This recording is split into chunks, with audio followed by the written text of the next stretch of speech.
Hello everyone and welcome to the parent-teacher meeting webinar. We'll just get started in about 2 minutes and just wait for a few more people to come. I know there might be a couple of people wanting to join. Okay, so just sit tight for about a minute and then we'll get started.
Okay, so I guess we'll get started.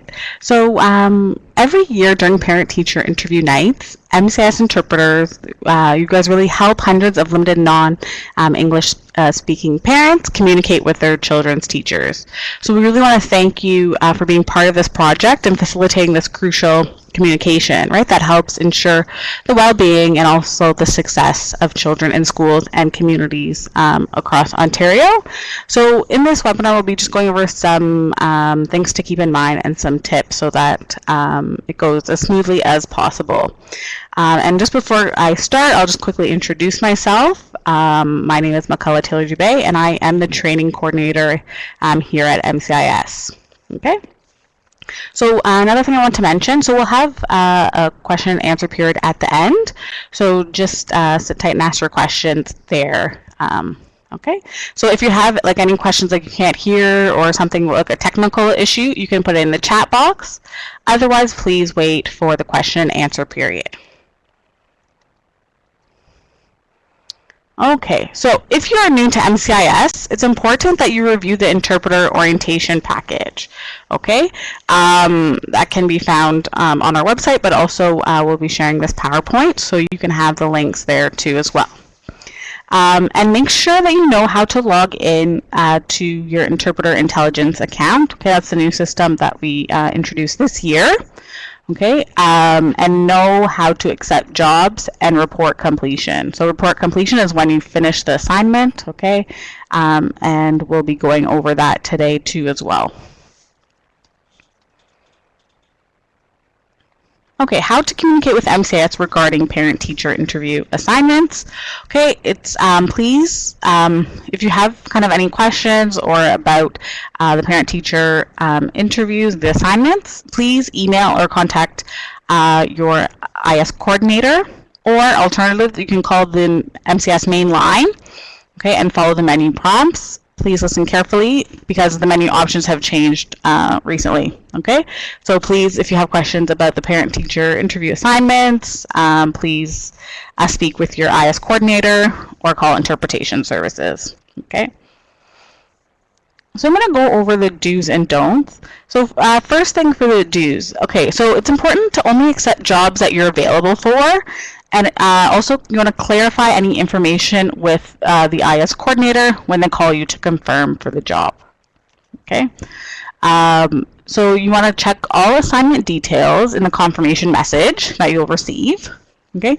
And it's important to try to clear, if you have any questions, clarify them ahead of time, right? At least 24 hours prior to the assignment, if possible. Okay. So if you have any questions, feel free to ask your IS coordinator. Ensure that you have access to the information in the confirmation message at all times. Okay, so either on your smartphone or you can print out the confirmation message.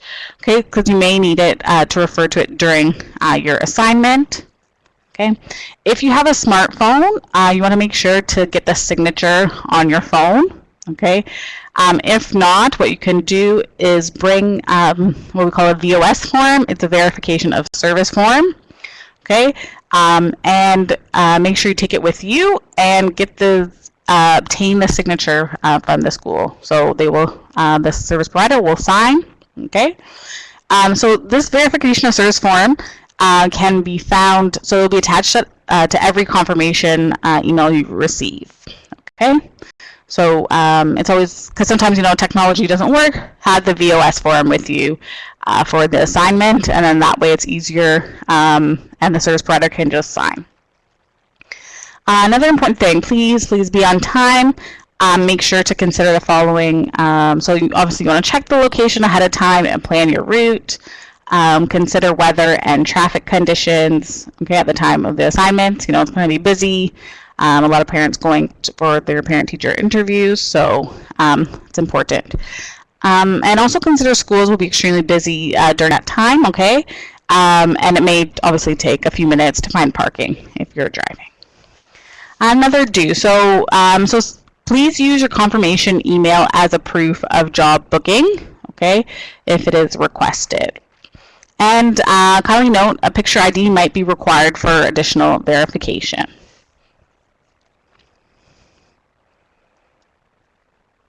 Okay, a few other do's. So when you get to your assignment, please report to the school office, and you want to introduce yourself and ask for instructions. Okay, when you're doing the assignment, please make sure you do a proper interpreter's introduction for every teacher and parent you interpret for. Okay, we'll be all shortly going over the interpreter's introduction, just a little refresher, so you know what to include. You want to interpret everything without additions, omissions, or distortions. Okay, and you want to remain impartial at all times and never express personal opinions. Okay, so you're just there to interpret what the client says and what the service provider says. Please do not give any personal opinions. When the interview is over, okay, you will need to check with the teacher whether you'll be needed to interpret for any other parent. Okay, that might be the case. You might be required to interpret for other parents as well. And you can check with the school office whether you're still needed, and when they confirm you may leave, make sure that you get them to sign the VOS form or on your phone, right, on the interpreter in your Interpreter Intelligence account. Okay. In the event that if your assignment ends before the scheduled end time, okay, please call MCIS because you may be needed for another school. Okay. Another thing, make sure you always follow the interpreter's code of ethics. Okay. I'll give you a refresher about that too as well shortly. And if you encounter any issues during the assignment, okay, if there's an emergency, you're running late, etc., please contact MCIS, so the IS coordinator, to ask for guidance. Okay.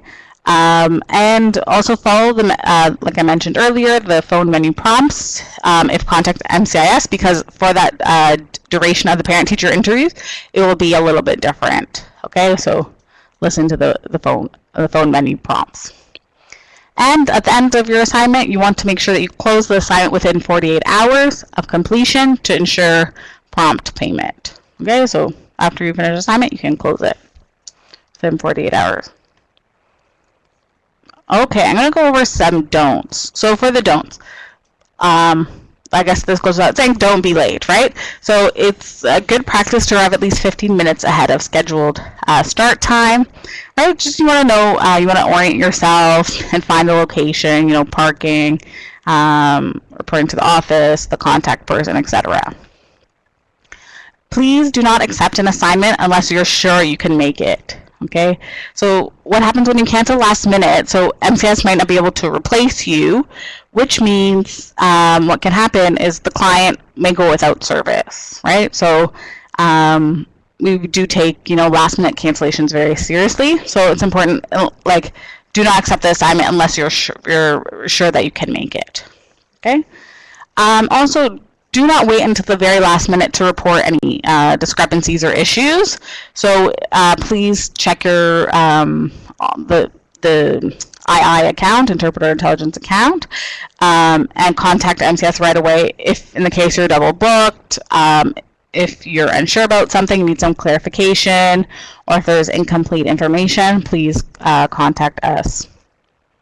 Okay, and do not forget to contact MCIS if your assignment ends early than scheduled, right, to confirm if your services are needed elsewhere. Okay, so now I'm going to talk about the interpreter's introduction. So the interpreter's introduction, right, it's going to be in English and your target language. Okay, and you want to include the following points. So your first name, okay, and your language, who you represent. So in this case will be MCIS. You want to talk about accuracy, completeness, and fidelity of interpretation. You also want to talk about confidentiality, impartiality. You also want to clarify that you'll be interpreting in first person, okay? And that there'll be some note taking. You'll mention about interruption, and do you have the permission to interpret? Okay, so those are the main components that should be covered in your introduction. Okay, so here's a sample introduction, so you have an idea. Okay, so if it was my interpreter's introduction, so I would say, my name is McCullough. I am the Spanish interpreter sent by MCIS. I'll be interpreting everything that is said as faithfully as possible. I will be interpreting in first person and would ask you to speak directly to each other. I may interrupt if necessary for clarification. I may also take notes to aid my memory. I will remain impartial throughout the assignment. Everything that is said will remain confidential. At the end of the session, I will destroy the notes. Do I have permission to be your interpreter? Okay, I will now introduce myself in Spanish. Okay, and then I would introduce myself in Spanish, right? So you want to introduce yourself in English and then in the other language.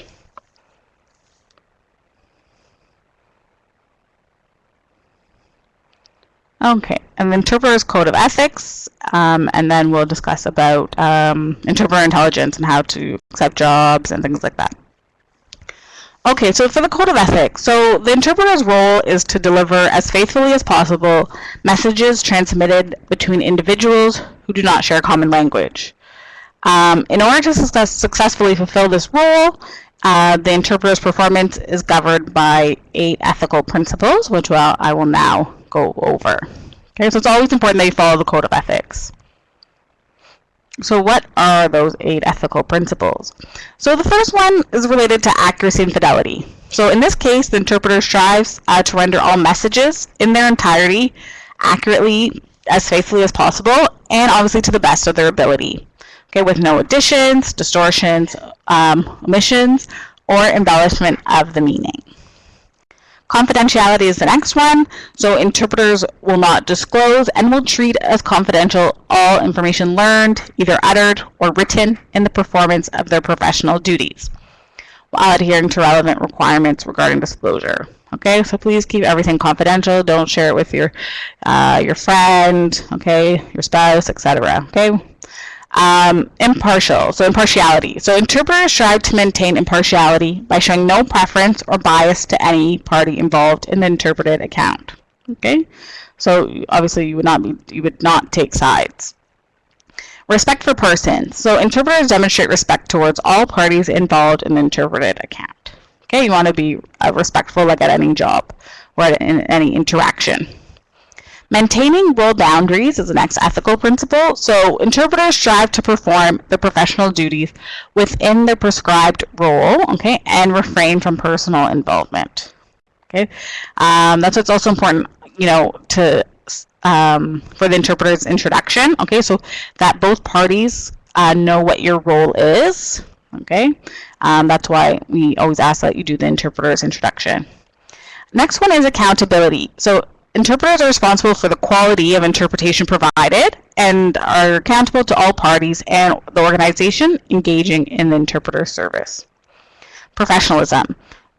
Interpreters at all times act in a professional and ethical manner. And the last one is related to continued competence. So interpreters commit themselves to lifelong learning in recognition that languages, individuals, and services, they do evolve and change over time. And it's really important that a competent interpreter strives to maintain the delivery of quality interpretation. Okay, so that was just a brief review on the 8 ethical principles, okay, of the interpreter's code of ethics. So it's important that you do follow those. And again, you want to do the interpreter's introduction.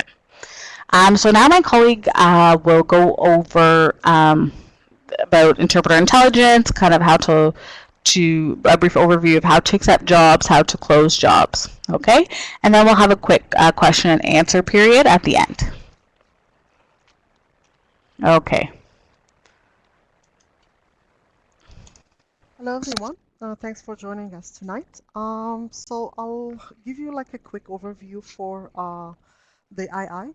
As my colleague said earlier, that most probably you're gonna receive emails notification that there is a job available for your language, and they will give you the option with these 2 buttons, as you can see here with the near the red arrow, to accept it, and the green button, or to decline it, the blue button.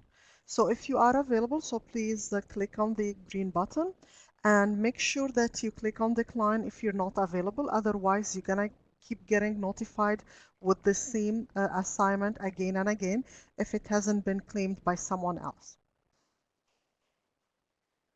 Okay, so once you click on the, for instance, the accept or the decline button, if this is your first time, it will take you to a portal. It will open the mcis.interpreterintelligence.com. Once it is open, if this is your first time to sign in there, it will request a username and a password. So your username is your email that is registered with MCIS. No default password. You can just click on the right side. You will see a blue link with the wording recover it here, which is like recover the password. So you can click on it to get a reset password email, and you go from there.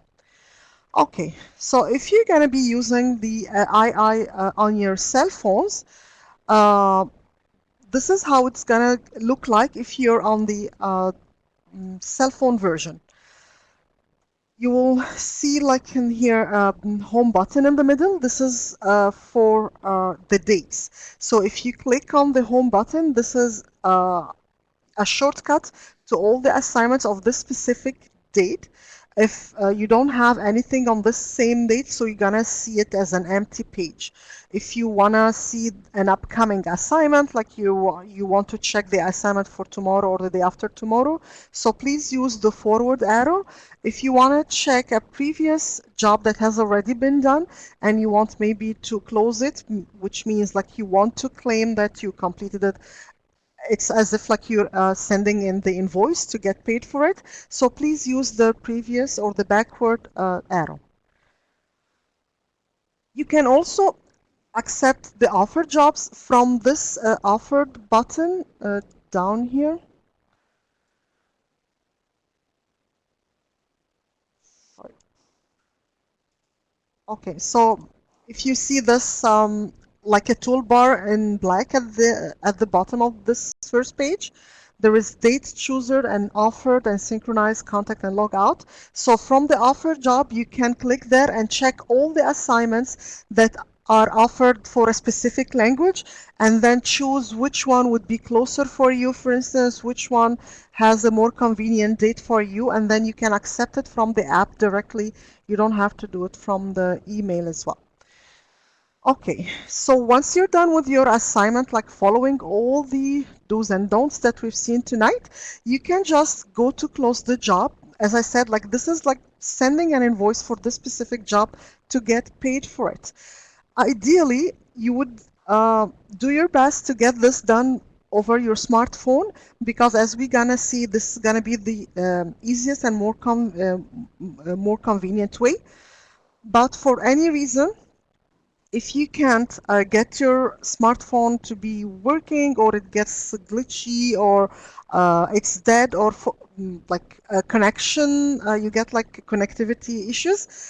So always make sure you have a form of which we call it verification of service, or VOS.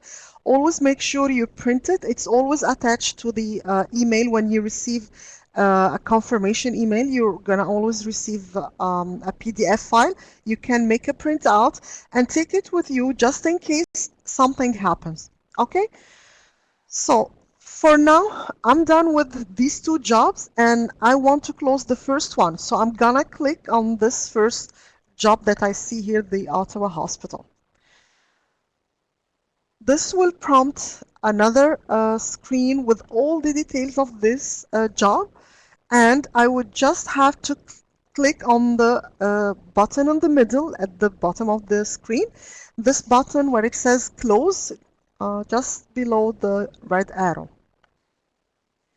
Okay, so clicking the close button will prompt one screen with a couple of information that needs to be entered. For instance, the end time of the assignment. And for the end time, please use the actual end time and don't worry about like I was booked for 2 hours, but my assignment got done in maybe 20 minutes. So if I enter now that I was done after 20 minutes, maybe I won't get paid for 2 hours. No, this is not actually accurate. Even though you're done within 20 minutes, you're gonna still be booked for the paid for the full time you're booked for. Okay, so once you're done with entering all the information, you're gonna click on I agree, and this will prompt like a sign-in box where the service provider, which in this case could be the teacher, they may use their finger to just sign up. It's something like when we receive a shipment home, like from UPS, something like that, and we have just to sign it. So that would be the easiest and like the most ideal way. If for any reason this doesn't happen, then we go to option 2, which is like using your computer or your tablet from home. So this is how you're gonna be logging in. As we said, the username is always your email. The password, now here you can see a little bit under the red arrow. Below it you can see, did you forget your password, recover it here? So this is where you should be clicking to get the reset password link. Okay. So the same way we use the app to accept the offers as well, we can use the computer. But this time, it's not gonna be like a ribbon at the bottom. It's gonna be like a drop-down list or like a gear wheel on the very left side, just beside the assignment. And once you click on it, you get a couple of options. So you can choose either to accept or to decline the offer from there. Okay, once you're done with the assignment, so you need to close it. So this would be for two things. Either you couldn't get the signature, or for some reason you prefer to use your computer, not your cell phone. So to close the job from your computer, you're gonna log in as usual, and then you're gonna go to this drop-down list, and now the options have changed. Now you can see close, it's highlighted in yellow. So click on close. Again, once you click on close, you're gonna be prompted to enter some information, including the ending time.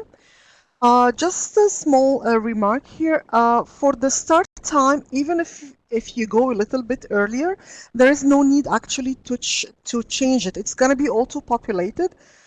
But it doesn't mean anything unless you've been requested to start your assignment earlier, which means like if you should start at 12, or yeah, like on a Friday morning you should start at 12 and the teacher was done earlier, the parents are there and everything is like everyone is ready to start, they may ask you, okay, can we start now, like 11:45 for instance. In this case, you can proceed with the assignment and change the start time. Okay, so that was it for the II tonight. I hope that was clear for everyone. And if you have any questions, please let us know. We're gonna open the Q&A in a sec.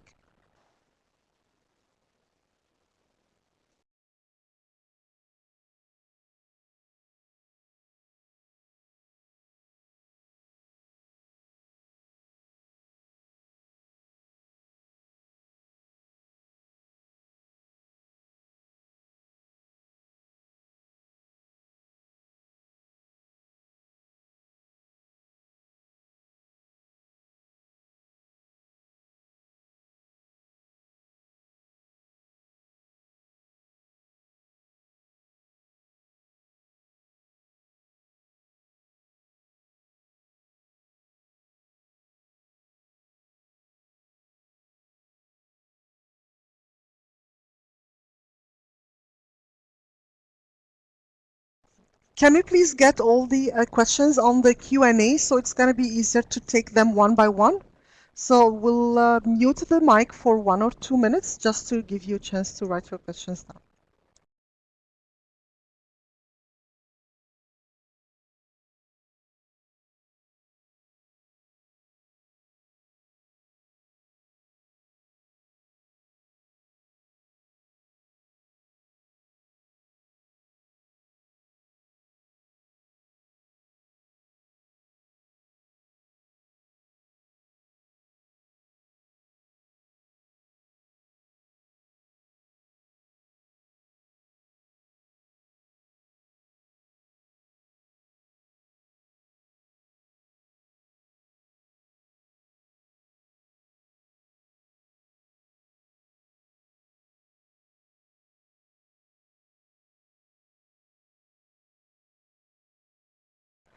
Okay, so we'll start with your questions. The first question, the date is not consistent and creates confusion. Which formula to adopt? So it's usually day, month, and then the year. About the app, what's the token that asks you to insert on the login and the interface? Actually, our interface our interface doesn't require a token. If you're trying to log into like some other interface, which is maybe interpreterintelligence.com without MCIS at the beginning, yeah, you may be requested to do this, and this is the wrong link to follow. So please make sure you have mcis.interpreterintelligence.com, and then it won't ask you for a token. There is a box that says insert tokens here. So yeah, this is related to the same question. I'm not very sure how to get the signature of the contact through my smartphone. So long as I said, like once you would click on the close button that you saw in black, you will be prompted to enter the end date and click on agree. Once you do that, it will open another screen on your smartphone. It's going to be like a signature box, and then they will use their finger to sign in this box. It's something like when you want to write on your tablet, for instance, or an iPad using your finger, or if you're drawing there, something like that, but it's going to be within a specific box. Okay, hope this answers your question. Rosanna, until when should I wait for a request to interpret on the 14th or the 15th? Actually, this can happen till the 15th. Like you can have a request till the very last minute. Things happen and we're not sure, but we will try our best to get all the assignments filled before the 14th for sure. But if we have to, you can still expect to have some offers or calls on the 14th or 15th themselves. Our coordinator is the person who contacts us to confirm us for the job in case there are any questions for the assignment, correct? Actually, the coordinator will just call if the job is within 24 hours. So if the job is sent through the II and someone has accepted, there is no need for the coordinator to contact you unless you have a question and you want to contact them.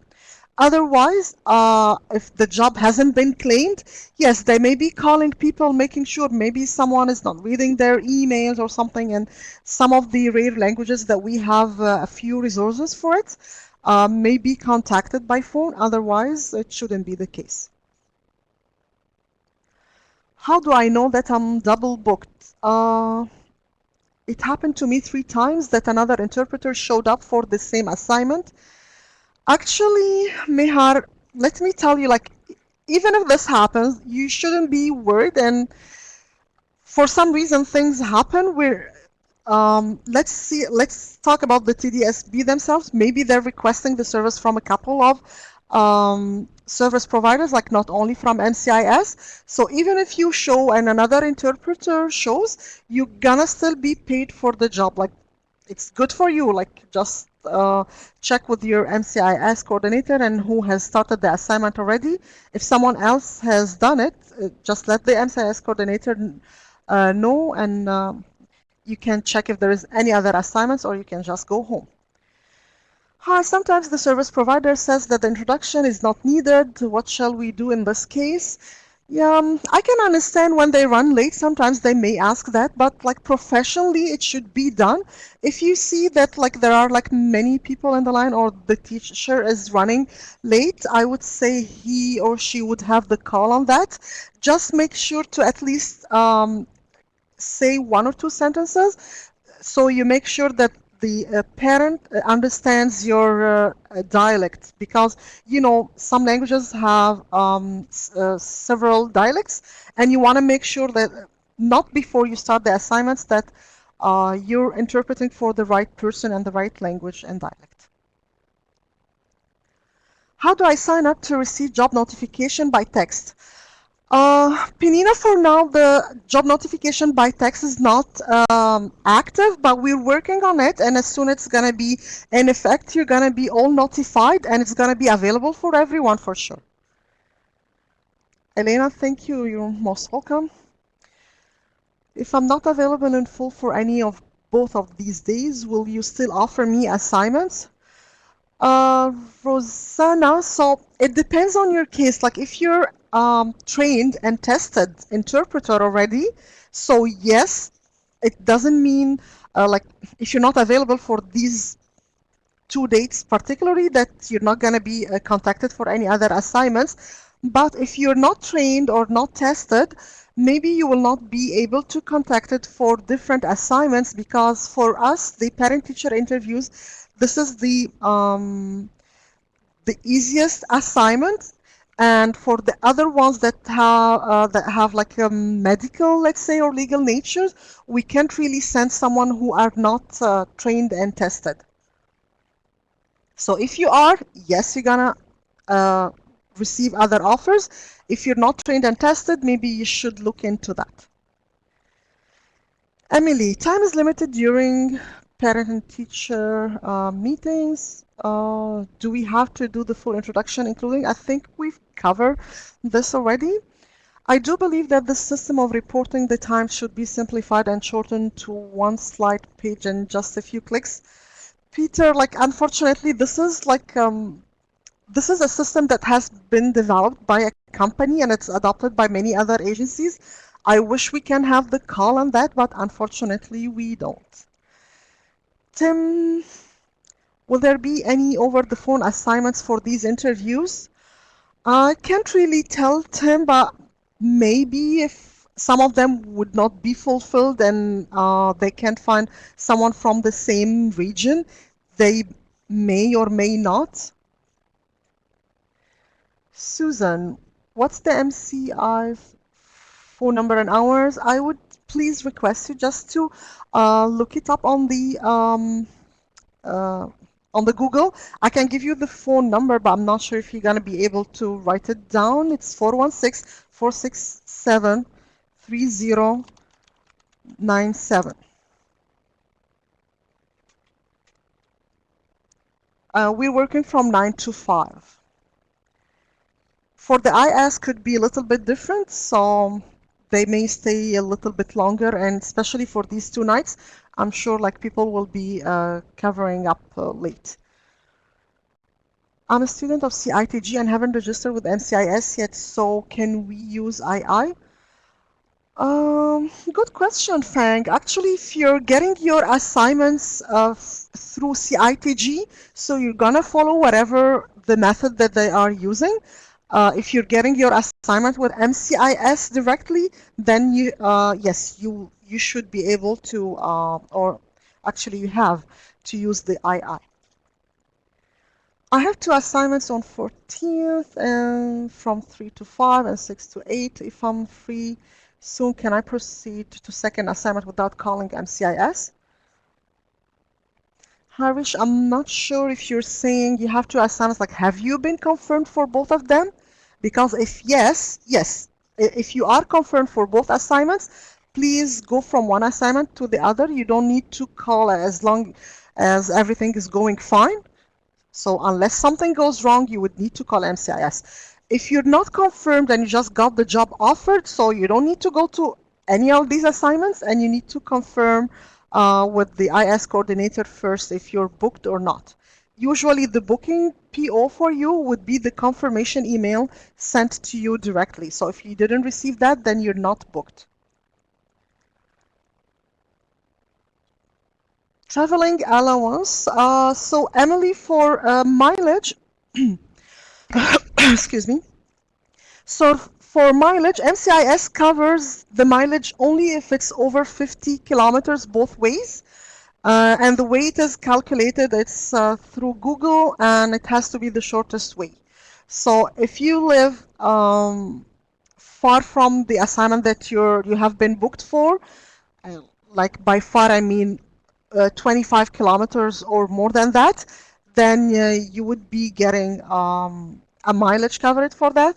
So for how much exactly for this specific thing, you need to contact the IS coordinator.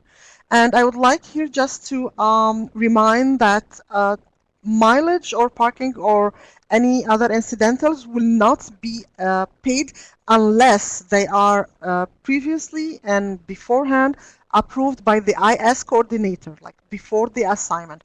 So if you get the confirmation and you have some doubts, just reply by clarifying on these issues before accepting the assignment.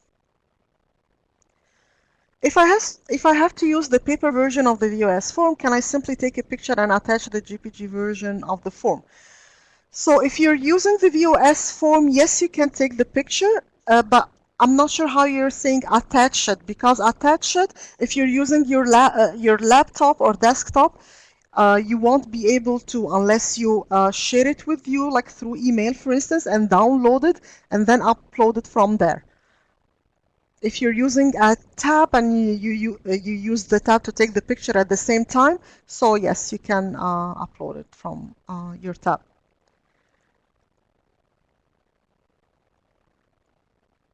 So SP means service provider. I'm not sure if this like someone replying to a previous question, but yes, SP means the service provider. How can we get performance feedback from MCIS? Once you're done with the assignment, please feel free to email careers@mcis.on.ca and ask for a feedback on the assignment. To which email do we send the form if needed? Please do not use any emails to send the forms. The only way to send the forms is to attach it to your while closing the job through your laptop or your tab. What is the hourly rate, I guess? So the hourly rate for parent-teacher meetings is usually $25 per hour. How can I prepare for the topic if I don't have kids in school? So Rosanna, maybe you would just research how does the report card look like and make sure you understand everything that it's in it. That's the only thing I can think of now. Most of the times when I receive offer, I accept it there and then, but the job has already been accepted. Why so? So Harish, what happens is like when you receive a job, that means that many other interpreters have received the same job at the same time. So whoever accepts first and like just confirms their availability, they get confirmed. So maybe just make a notification um, ring or something so you can get this like on your phone, like you can get like a voice notification when you receive an email, and try to do it as fast as you can. Can we read the introduction of the paper to remind us what to say in the introduction? Actually, this is not really ideal. So try to get as much as you can from the introduction and just make it try to make it as natural as possible. That would sound more professional, actually. Are we getting paid for attending this webinar? Reza, I'm sorry you're not, but it's a pleasure having you tonight. Could you please confirm the telephone number to contact MCIS in case of early ending? I'm sure when you receive the notification, the confirmation email, you will find some contacts that you can use, and that would be only for the IS. Otherwise, like my colleague said, you can call MCIS and just follow the prompts. Call MCIS and follow the prompts to get connected to the IS department. Okay, so where are we now?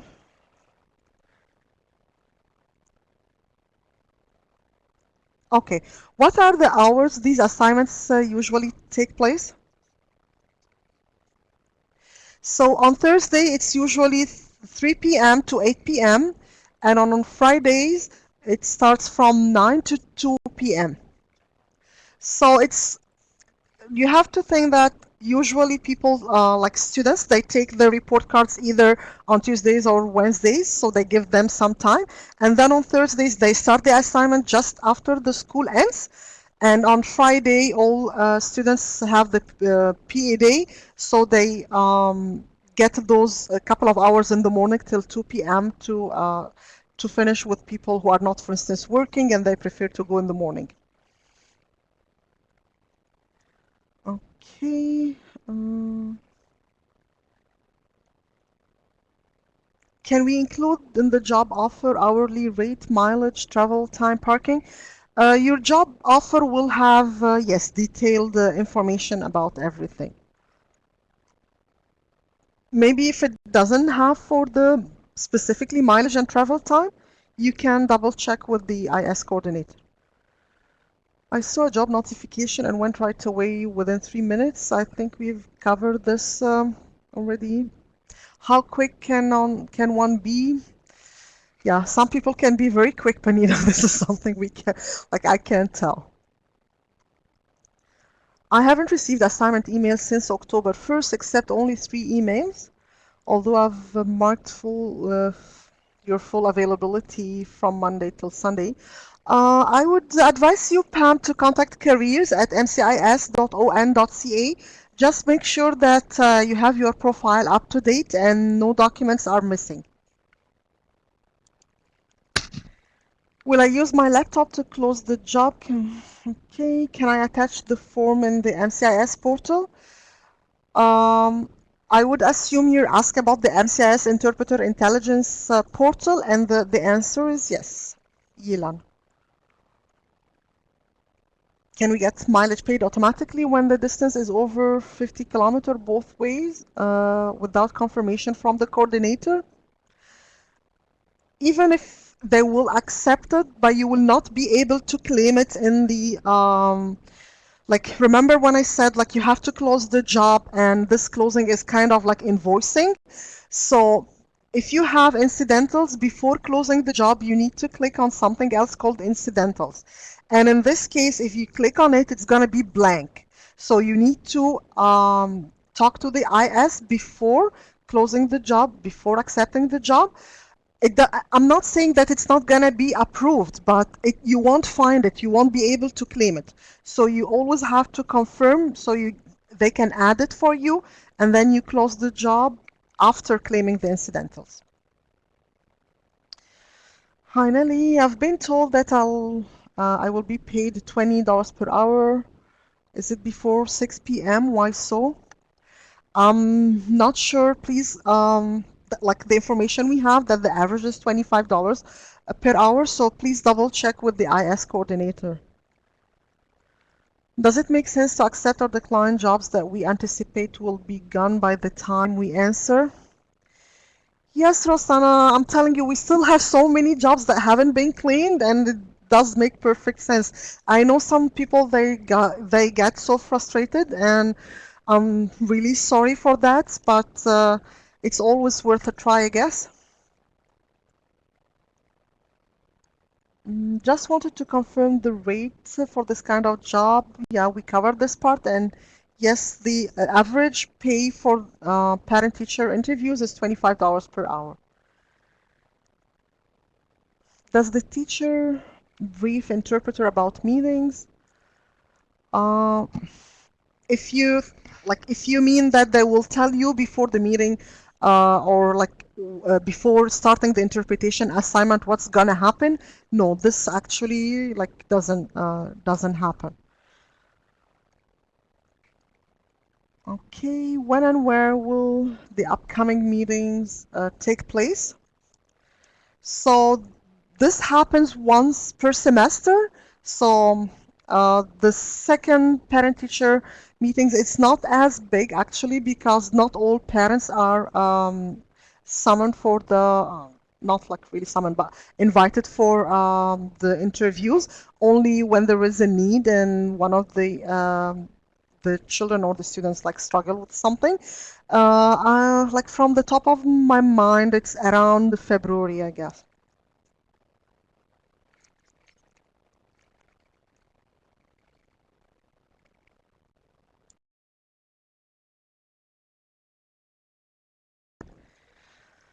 Okay, when I put time off, I will not receive job offers for that period. Yes, if you're marking yourself as away in II, you will not receive job offers. This is correct, yes.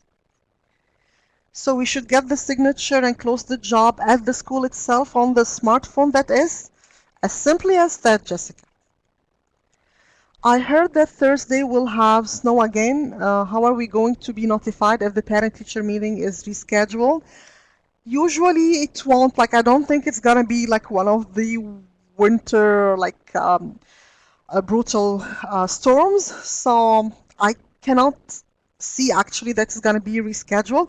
But in case if anything happens or like your specific assignment, let's say gets canceled, you will be notified by email. Do I need to contact the SP before the assignment? No, you don't need to contact. You won't have information about the service provider in the first place. You just go to the school, you check which room like you're assigned to or the teacher name, and you wait till the parent that you will be interpreting for is ready to start or it's time to get their interview started. Are the students present in these meetings? Some parents actually prefer to bring in the students, some others don't. So they may and may not, it depends, like it's a personal preference. Thank you, but other agencies in Toronto have much simpler system. Peter, actually many agencies in Toronto, as far as we know, are using the same system. Jessica, thank you. Somehow I missed the email sent to us about availability for these parent-teacher meetings. Whom should I contact? Mihar, could you please send an email to careers@mcis.on.ca? They will take care of that. Okay, guys, have we covered all the questions already? Okay, that's good. Thank you for being here tonight. And if you still have any questions, please do not hesitate to contact your IS coordinator and clarify anything that's not that clear for you. And I guess that would be it for tonight. Okay, thank you and have a good night. Take care.